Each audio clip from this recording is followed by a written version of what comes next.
Hey, it's your boy Jayhardcore, Hardcoreboxingnews, back at you with what's happening in the boxing world today. First of all, we're going to start off with Jaron Boots Ennis.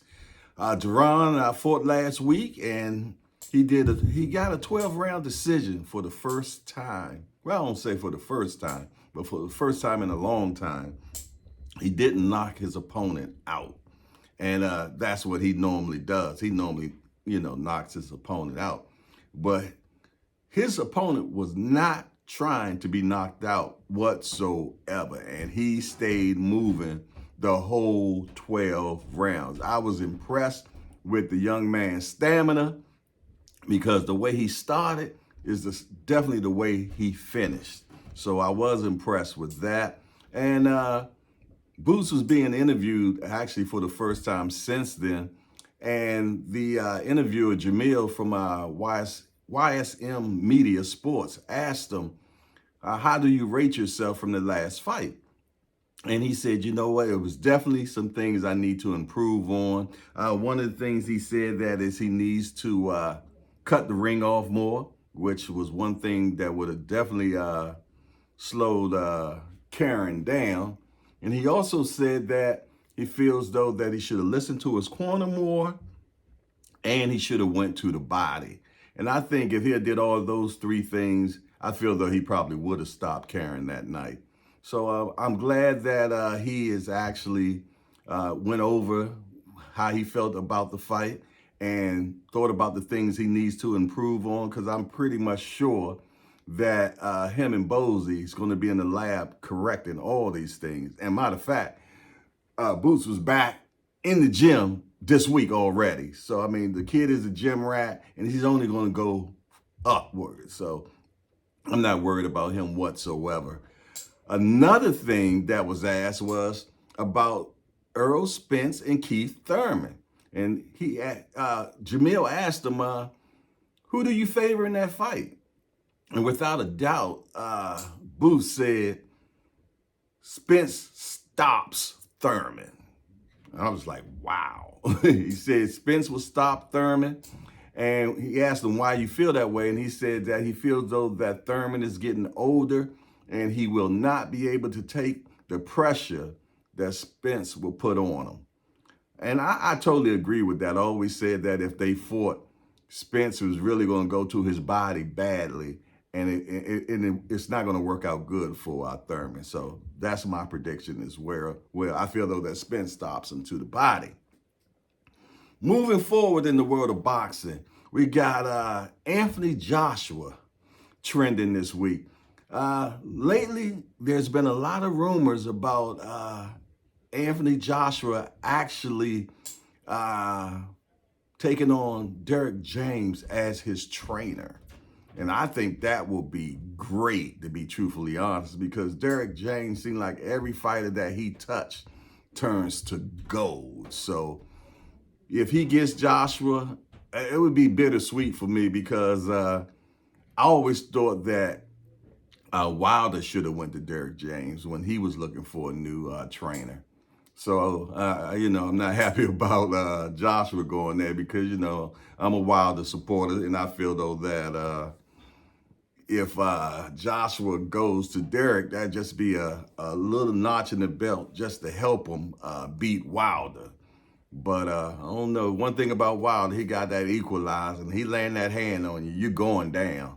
Only one man has been able to get back up from it, and that was Tyson Fury. And that was a tough fight for sure.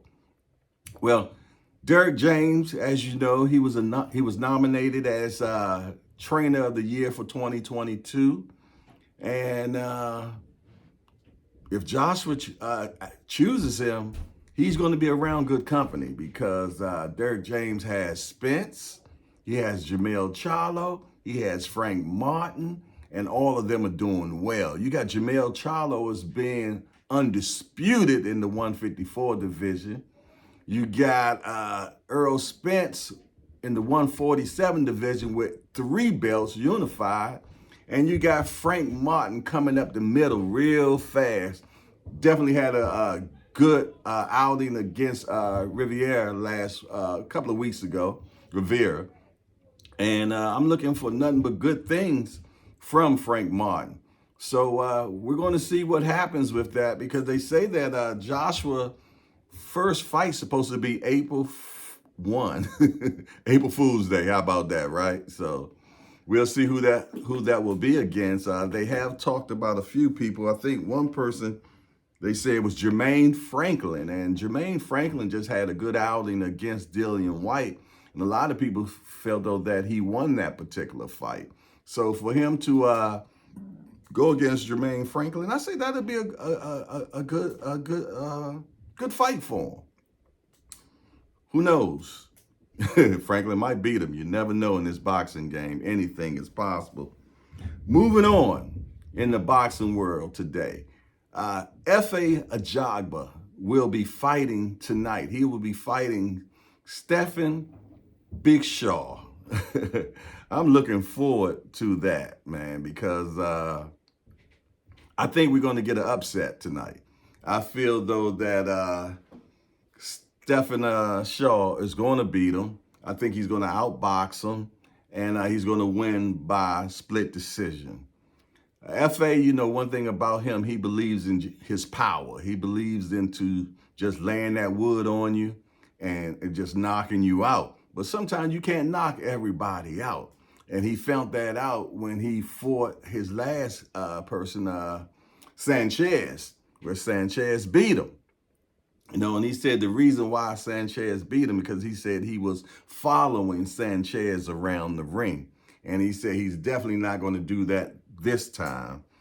Tonight, he said he's going to stand in the middle of that ring, and that's where he's planning on fighting. He said he's not going to be chasing his opponent. Also, you got a young phenom going to be fighting tonight. Shoo. I like this kid. His name is Bruce Carrington, and he is definitely an up-and-comer. I love to see him box, and I feel, though, that's going to be a good fight. He's fighting Juan Lopez. It's going to be a 6-round fight. And make sure you check that out. I believe that's on ESPN tonight. So you got F.A. Ajagba, and you got Shoo, and a few other people are fighting on that undercard. I don't have it all before me right now, but it's going to be at the Turning Stone Resort in Verona, New York.